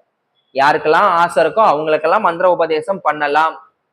எங்க ஆச்சாரியன் அப்படிதான் பண்ணாரு. சுவாமி தெய்வத்திற்கும் மேலானவர், கிட்டத்தட்ட இருக்கும் ஒரு 20 வருஷம் இருக்கும், 15-20 வருஷம் இருக்கும். நேரா போய் நின்னும், அடியனுக்கு பஞ்சசம்ஸ்காரம் பண்ணி வைக்கணும் சுவாமி அப்படின்னு போய் கேட்கும்போது என்ன தகுதி இருக்குன்னு கேட்டார் சுவாமி. அவருக்கு அப்பவே ஒரு 82-85 வயசு இருக்கும் நான் சொல்லும்போது. நல்லா திடகாத்திரமா கேட்டார், என்ன தகுதி இருக்குன்னு கேட்டார். மரமண்டைக்கு அப்ப ஏறல. என்ன தகுதினா எனக்கு சரியா தெரியல சுவாமி. இல்ல உனக்கு என்ன தகுதிலாம் இருக்கு சொல்லு, உனக்கு உபதேசம் கொடுக்கணும்னு சொல்றல, உனக்கு என்னெல்லாம் தகுதி இருக்கு சொல்லு அப்படின்னு. சொந்த வீடுலாம் இல்ல சுவாமி அப்படின்னு. வேற அப்பா அம்மாலாம் அந்த அளவுக்கு வசதி கிடையாது சுவாமி. அப்புறம் வேற அந்த அளவுக்கு படிக்கல சுவாமி. என்ன பொறுத்த வரைக்கும் அந்த வயசுல தகுதினா அதுதான் நான் யோசிச்ச தகுதிகள். அடியனை பொறுத்த வரைக்கும் அதுதான் யோசிச்ச தகுதிகளா இருக்கும். வேற என்ன தகுதி இருக்கு தெரியல சுவாமி. கத்துக்கணும்ன்ற ஆசை இருக்கா? இதெல்லாம் படிக்கணும்ன்ற ஆசை இருக்கா? வைஷ்ணவத்துக்குள்ள வரணும்ன்ற எண்ணம் இருக்கா? அந்த ஆசை இருக்கா? ஆமா சுவாமி, அது நிறைய இருக்கு. அந்த ஆசை ஒன்றே தகுதியாக வைத்து நான் உனக்கு உபதேசம் செய்கிறேன் என்று சொன்ன ஒரே உத்தமர் எங்கள் எம்பார் சுவாமி. அது போல அந்த வித்தையை கத்துக்கணும் அப்படின்னாக்கா ஆசை இருந்தால் போதும். அதுக்காக தகுதி கிடையாதா? அதை நாம் தவறான முறையில் பயன்படுத்தாமல் இருக்க வேண்டும், அவ்வளவுதான். ஒரு விஷயத்தை கத்துக்கிறோம், நீங்க எல்லா விஷயத்தையும் ஆக்கத்துக்கும் பயன்படுத்தலாம், அழிவுக்கும் பயன்படுத்தலாம். எல்லா விஷயத்தையும் நீங்க கத்தி கொடுக்கும் போதே, அதனாலதான் சில பேர்லாம் என்ன பண்ணுவாங்க, கத்தி கையில வாங்க மாட்டாங்க. நீங்க கத்தி ஒருத்தருக்கு கொடுக்கணும் அப்படின்னாக்கா கூர்மையான பகுதி இருக்கிற பக்கமா கொடுக்க கூடாது, எதிர்பக்கமா கொடுக்கணும். அவங்க கத்தி அப்படி பிடிக்கிற மாதிரி கொடுக்கணும், இப்படி குத்துறா மாதிரி கொடுக்க கூடாது. அதை விட சுலபம் அப்படி தூக்கி கீழே வச்சுட்டு போயிடலாம், அவங்க எடுத்துப்பாங்க. அது போலத்தான் இருபுறமும் கூர்மை இருக்கக்கூடியதான் எல்லா விதமான விஷயங்களும். நாம் அதை எப்படி எடுத்துக்கிறோன்றத பொறுத்து இருக்கு. ஆசை மட்டுமே நமக்கு போதும், இதுதான் தகுதி. இங்க துரோணர் என்ன பண்ணிட்டாரு, சத்திரியனுக்கு மட்டும் தான் நான் சொல்லி கொடுப்பேன் அப்படின்னு அவனை உதாசீனம் பண்ணி அனுப்பிச்சிட்டார். இதுக்கு நடுவுல பக்கத்து நாட்டுல இருக்கக்கூடிய ஒரு வேடுவன் வித்தை கத்துக்கணும்னு ஆசைப்படுறான். அவனுக்கு ஏகலைவன் பேரு, ஏகலைவன் அப்படின்னு பேரு. நான் வித்தை கத்துக்கணும் அப்படின்னு வரான். அவர் சொல்லிட்டார், இந்த சிலபஸ் நான் கத்துக் கொடுக்கறதே வெறும் ராஜ்யத்துக்காக, ராஜ்ய பரிபாலனம் பண்றவங்களுக்கு தான் கத்துக் கொடுக்குறேன், மற்றவங்க யாருக்கும் கிடையாது. அதாவது துரோணர் ரொம்ப ரொம்ப ரொம்ப ரொம்ப ரொம்ப ரொம்ப நல்லவர். அப்புறம் ஏன் சுவாமி அவருக்கு எவ்வளவு துன்பம் அப்படின்னாக்கா, அவருக்குள் இருக்கக்கூடிய சில வன்மங்களால் ஏற்பட்ட துன்பங்கள். ஒருவேளை அவருக்கு கர்ணனுக்கு சொல்லி கொடுத்திருந்தாலோ இல்ல ஏகலைவனுக்கு சொல்லி கொடுத்திருந்தாலோ அவருடைய பாவ புண்ணியங்கள் சரிசமமாயிட்டு இருக்கும்.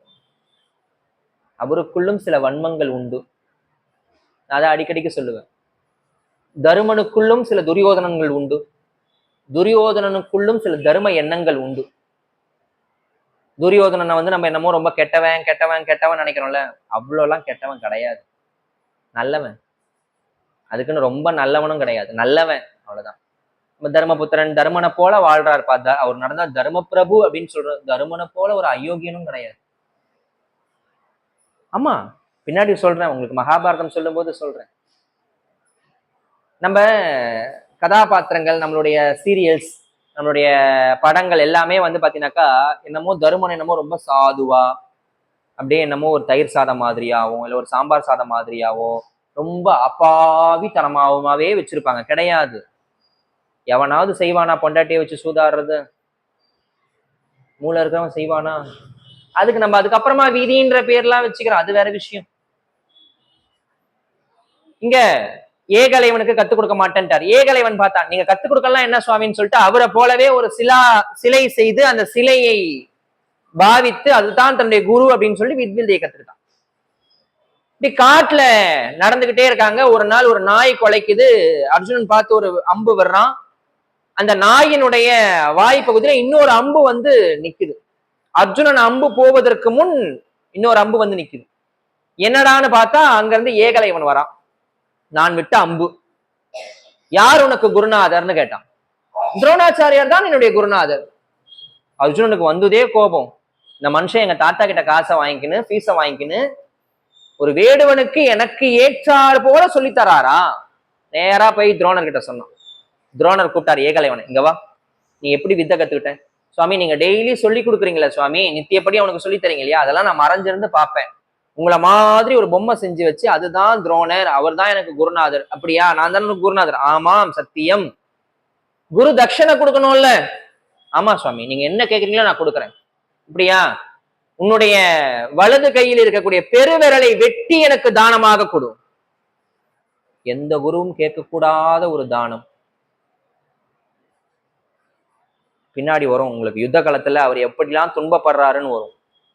அதற்கு உண்டான விதைகளை இங்கே விதைத்து கொண்டிருக்கிறார். நம்ம கத்துக்கிட்ட வித்தை அவனுக்கு பயனளிக்காத மாதிரி குரு தட்சிணை கேட்கறது. வெட்டி கொடுத்துட்டாங்க, குரு கேட்டா கொடுக்கணும், அதுதான் குரு தன்மை. வெட்டி கை கட்ட விரல வெட்டி அப்படி தட்டுல வச்சு கொடுத்துட்டான் பரிசா, வச்சுக்கோங்க சுவாமி, இதுக்கப்புறம் அவன் வில்ல இப்படி தூக்கி பிடிக்கவே முடியாது. எவ்வளவு பெரிய கொடுமை இது. இவ்வளவும் யாருக்காக செஞ்சாரு? அர்ஜுனனுக்காக மட்டும்தான். கர்ணனை வேண்டான்னு ஒதுக்குனது அர்ஜுனனுக்காகத்தான். ஏன்னா அர்ஜுனன் அவ்வளவு பிடிக்கும். அர்ஜுனனால் தான் பின்னாடி அவருடைய எல்லா சபதங்களும் நிறைவேற்றப்படும்னு அவருக்கு தெரியும். இப்ப குரு தட்சிணை, இந்த பக்கம் 5 பேர், அந்த பக்கம் 100 பேர். யார் ஒருவர் போய் பாஞ்சால தேசத்திலே போரிட்டு அங்க இருக்கக்கூடிய துருபதனை தேர் சக்கரத்துல கட்டி, எப்படி தேர்ல ஏறி உட்கார வச்சுலாம் இல்ல, தேர் சக்கரத்துல அவன் 2 கையும் கட்டி தர தர தர தரன்னு தேரை ஓட்டிட்டு வரீங்களோ, அவனை கொண்டு வந்து என் காலுக்கு கீழே போடணும். அதுதான் எனக்கு குருதட்சணை. துரியோதனன் சொன்னா, இங்க பாரு, இன்னொரு 10 நாடு வேணுமா, எங்க அப்பா கிட்ட சொல்லி வாங்கி தரேன், ஏன்னா எங்க அப்பா தான் ராஜா. இன்னொரு 4 அரண்மனை கட்டித்தர சொல்றியா, கட்டித்தர சொல்றேன். நிறைய பொண்ணும் பொருளும் தர சொல்றியா, 1000 கணக்குல பசுமாடு குதிரை தர சொல்றியா, யானை தர சொல்றியா, தர சொல்றேன். என்ன தேவையில்லாத இந்த மாதிரிலாம் ஒரு நாட்டு மீது, அரசன் மீது. நான் கேட்டது குரு தட்சணை, நான் கேட்டதை நீ கொடுக்கணும். முடியலன்னா முடியலன்னு சொல்லிட்டு போ. உனக்காக நான் மாத்திக்கலாம் முடியாது. என் தட்சணைன்றது வேற, நீ கொடுக்கறத வாங்கிக்கிற யாச்சகம்ன்றது வேற. நீ கொடுக்கறத வாங்குற யாச்சகனா நான் அவங்ககிட்ட கேட்கல, நான் கேட்கறத நீ கொடுக்கணும், அதுதான் தட்சணை. உடனே போனான். அவன் பார்த்தான் துருபதன் எல்லாரையும் மொத்தமா 100 பேரையும் மொத்தமா ஒரே பொட்டலமா கட்டி அவனுங்க வந்து தேர்லயே கட்டி அமிச்சிட்டான். அதுக்கு அடுத்து இந்த 5 பேரும் போனானுங்க. அர்ஜுனன் போனா, அடி அடி அடி அடின்னு அடிச்சு துவச்சி 2 கையும் இழுத்து பிடிச்சி துருபதனை கட்டி தேர் சக்கரத்துல இழுத்து கட்டி தர தர தர தரன்னு பாஞ்சால தேசத்துல இருந்து அஸ்தினாபுரம் வரைக்கும் தேரை ஓட்டிட்டு வந்தான். கொண்டு வந்து அப்படி பிடிச்சி காலை பிடிச்சி தலையை பிடிச்சி காலில் தள்ளினான். நிமிந்து பார்த்தா துரோணர் தலை குனிஞ்சு நின்னார். துருபதன், இங்க பார், இப்போ நீ எனக்கு அடிமை. யாரு? துரோணர் சொல்றார், நீ எனக்கு அடிமை, உன் நாடு இப்ப எனக்கு அடிமை, உன் நாட்டுல நீ பாதி தரமாட்டேன்னு, இப்ப முழுசாவே எனக்கு தான். இந்த நான் அப்படின்ற ஆணவம் இருக்கு தெரியுமா, மோசமானது. முதல் விஷயம், அது வித்தை கத்துக் கொடுக்குற இடத்துல இருக்கக்கூடாது. வித்த கர்வம்ன்றது வேற, இந்த வித்தை என்ன விட்டா வேற யாருக்கும் வராது, அது வேற. ஆனா அந்த நான் அப்படின்றத அகந்தை இருக்கக்கூடாது, வித்தையில இருக்கக்கூடாது. வித்யா கர்வம் இருக்கலாம், வித்தையில கர்வம் இருக்கக்கூடாது. உன் நாடே எனக்கு தான் அடிமை, அதனால நானா பார்த்து உனக்கு பாதி நாடு தரேன், பழச்சுப்போ அப்படின்னு சொல்லி பாதி நாட்டு ஆற்றங்கரைக்கு அந்த பக்கம் இருக்கக்கூடிய நாடு உனக்கு, இந்த பக்கம் இருக்கக்கூடிய நாடு என்னுடைய மகனுக்கு நான் பட்டம் கட்டி அழகு பார்க்கிறேன்னு அஸ்வத்தமனை ராஜாவாக்கி அழகு பார்த்தார் துரோணர். இப்படியே இருக்க துருபதனுக்கு மனசுல பெரிய வன்மம். ஒரு பிராமணன் காலில் போய் நம்ம விழுந்துட்டோமே, சத்திரியன் இல்லையா? நீங்க வர்ணாசிரம தர்மமே அதுதான். இன்னைக்கு வர்ணாசிரமம் நிறைய பேசுறோம்ல. வர்ணாசிரமம் 4 தான். வர்ணாசிரமம் முதல்ல எடுத்தோடனே பிராமணன், அதுக்கடுத்து சத்திரியன், அதுக்கடுத்து வந்து வைசியன், அதுக்கடுத்து சூத்திரன். நீங்க சூத்திரனாக்கா நீங்க நானும் எல்லாமே சூத்திரன் தான் வச்சுப்போமே. முதல்ல வந்து பிராமணன் தான். பிராமணன் சொன்னா சத்திரியன் கேட்டான், சத்திரியன் சொல்றத வைசியன் கேட்டான், வைசியன் சொல்றத சூத்திரன் கேட்டான். ஏதாவது ஒண்ணுன்னா ராஜா போய் அந்த குரு கிட்ட கேட்பார். குரு மேல இருந்தார். அதுக்கு அடுத்த டர்ன் வந்தது, நீ என்கிட்ட வாங்கி சாப்பிட்ற, நீ சொல்றத நான் ஏன் கேட்கணும், நீ எனக்கு கீழே வானா. சத்திரியன் மேல போனான். அதுக்கடுத்து கொஞ்ச நாள் ஆண்டுகிட்டே இருந்தான் ராஜா, குருவெல்லாம் அவனுக்கு கீழே வச்சான். அதுக்கடுத்து என்னாச்சு, ஏய் என்னாலதான்டா நீங்க வியாபாரமே பண்றீங்கன்னு வைசியன் மேல வந்தான். ஈஸ்ட் இந்தியா கம்பெனி இல்லையா, 1800 நினைக்கிறேன். ஈஸ்ட் இந்தியா கம்பெனி மொத உள்ள வரும்போது, இந்தியா உள்ள வரும்போது ஈஸ்ட் இந்தியா கம்பெனி வந்தான். அவன் வந்தான் மேல. அவன் வந்து ஒரு 200-300 வருஷம் அவன் ஆண்டான். இப்ப யார்கிட்ட நம்ம இருக்கிறோமே தெரியல. பாரத பூமி யார்கிட்ட இருக்கு, நம்ம எங்க இருக்கோம், ஏதா இருக்கோம் தெரியல. இது வர்ணாசிரமம் அப்படின்றது அவனுடைய குணாதிசயங்களுக்காக அவன் உடுத்தக்கூடிய ஆடைகளுடைய வர்ணத்திற்காக ஏற்படுத்தப்பட்டது. வேதம் ஓதக்கூடிய அந்தணன் வெள்ளை உடுத்தணும், ஏன்னா மனசு தூய்மையா இருக்கணும், சஞ்சலம் இல்லாமல் இருக்கணும். ஒரு வித்தையை சொல்லி கொடுக்கும் போது சஞ்சலம் இல்லாமல் சொல்லி தரணும். சத்திரியன் சிகப்பு உடுத்தணும், ஏன்னா அவனுக்கு பிறவியிலேயே ரௌத்திரம் இருக்கணும், கோபம் இருக்கணும். வைசியன் எந்த விதமான கலப்படமும் இல்லாமல் செய்யணும், பவித்திரமாக இருக்க வேண்டும் என்பதற்காக மஞ்சள் உடுத்தணும். சூத்திரன் எல்லா வேலைகளையும் செய்யணும், அதனால அழுக்குப்படும். அவனுடைய வெள்ளையில அழுக்குப்பட்டதுனால அது கருப்பா இருக்கு. அவ்வளவுதான், அது வர்ணாசிரம தர்மம். இதுதான். ஒரு பிராமணன் காலில் போய் நான் விழுந்துட்டேனா அப்படின்றது அவனுக்கு அவ்வளவு கோவம். எப்படியாவது துருபதனை அழிக்கணும், துரோணரை அழிக்கணும் அப்படின்னு துருபதன் மனசுல சங்கல்பம் பண்ணான். அதே நேரத்துல அர்ஜுனனுடைய வீரத்தை பார்த்துட்டான். கண்ணுக்கு நேரம் நின்று வீரத்தை 100 பேர் அடிச்சு பொட்டலம் கட்டி அமிச்சான்ல, அர்ஜுனன் ஒருத்தாள் கிட்ட தோத்துட்டான் இல்லையா? அர்ஜுனுடைய வீரம், அந்த அழகு, அந்த வனப்பு அவ்வளவு அழகுங்க. அர்ஜுனன் அவ்வளவு அழகு. இவனை எப்படியாவது நம்ம சொந்தமாக்கிக்கணும். இவன் கேட்டான் பாருங்க, 2 வரம் கேட்டான். ஒரே கல்ல 2 மாங்கான்றோம்ல, அந்த மாதிரி. துரோணரை கொல்லுவதற்காகவும் அர்ஜுனன் தோள்களை புல்லுவதற்காகவும் எனக்கு ஒரு மகனும் மகளும் வேணும்னா யாகம் பண்ணி எனக்கு கொடுங்க. யாராவது கொடுங்க. எந்தாவது பிராமணன் உட்கார்ந்து எனக்கு யாகம் பண்ணி அந்த யாகத்தில் இருந்து துரோணரை கொல்லுவதற்காக ஒரு பிள்ளையும் அர்ஜுனன் தோள்களை புல்லுவதற்காக அணைப்பதற்காக. இப்ப எப்படி அவனை சொந்தமாக்கிக்கிறது? அர்ஜுனனு எனக்கு ஒரு பொண்ணு இருந்தா அவனுக்கு கல்யாணம் பண்ணி கொடுத்து அவனை மாப்பிள்ளையே ஆக்கிப்பார். ஏன்னா மாப்பிள்ளை மாமனார் சொன்னா கேட்பார், மாப்பிள்ளை மாமனார் சொன்னா கேட்பார், பொண்ணு சொன்னா கேட்பார்ல. அதனால எப்படியாவது அர்ஜுனனை தன்னுடைய மருமகன் பிள்ளையாக மாற்றிக்கொள்ள வேண்டும். அதற்காக எனக்கு ஒரு யாகம் பண்ணி. எவனுமே வரல. யார் வருவா? துரோணரை கொல்றதுக்காக ஒரு பிள்ளை வேணும்னா எவனுமே வரல. உட்கார்ந்து இமயமலை சாரிலே தவம் செய்து கொண்டிருக்கிறான் துருபதன். அந்த இடத்துல ஒருத்தர் வரார், யாஜர் உபயாஜர்னு பேர், 2 பேர். அதுல உபயாஜர் வரார். உபயாஜர் தம்பி, யாஜர் அண்ணன். உன்னுடைய கோரமான தவத்தை பார்த்து கேட்கிறாரு, அப்பா உனக்கு என்ன தவம், எதுக்காக நீ இந்த வேண்டுதலுக்காக நீ இப்படி கோரமா தவம் பண்ற? அவன் சொல்றான், இந்த மாதிரி துரோணரை அழிக்கணும், அர்ஜுனனை என்னுடைய சொந்தக்காரனா ஆக்கிக்கணும், அதுக்காக எனக்கு ஒரு மகனும் வேணும். அப்படியா? சரி, ஏன்னா நீ கேட்கறது தவறான செயலுக்காக கேட்கிற, இருந்தாலும் உன்னுடைய தவத்திற்கு மெச்சி நான் வரலாம். ஆனா நான் வரணும்னா எங்க அண்ணா வரணும், அங்க இருக்காரு யாஜர், அவர் வரணும். நீ போய் அவர்கிட்ட கேள்வி. போய் கேட்டான், அவர் ஒத்துக்கிட்டாரு. 2 பேரும் வராங்க, யாகம் பண்றாங்க. அந்த யாகத்திலே இருந்து எப்படி ஒரு பெண்ணும் ஒரு பிள்ளையும் வந்தார்கள் என்பதையும், அதுக்கு அடுத்து இந்த பஞ்ச பாண்டவர்கள் எதை நோக்கி செல்கிறார்கள் என்பதையும் அடுத்த வகுப்பிலே பார்க்கலாம் என்று கூறி, இதுகாரும் கேட்டமர்ந்த உங்கள் அனைவருடைய திருவடிகளுக்கு பல்லாண்டு பாடி நிறைவு செய்கிறேன். பல்லாண்டு பல்லாண்டு பல்லாயிரத்தாண்டு பல கோடி 100,000 மல்லாண்டத்தின் தோள்மணி வண்ணானின் சேவடி செவுத்திருக்காப்பு அடியோமோடும் நின்னோடும் பிரிவின்றி 1000 பல்லாண்டு வடிவாயின் வளம் ஆர்வில் வாழுகின்ற மங்கையும் பல்லாண்டு வடிவார் சோதி வளந்துரையும் சுடர் ஆழியும் பல்லாண்டு படைப்போர் புக்கமுழங்கும் அப்பாஞ்ச ஜன்னியமும் பல்லாண்டே. நன்றி, வணக்கம்.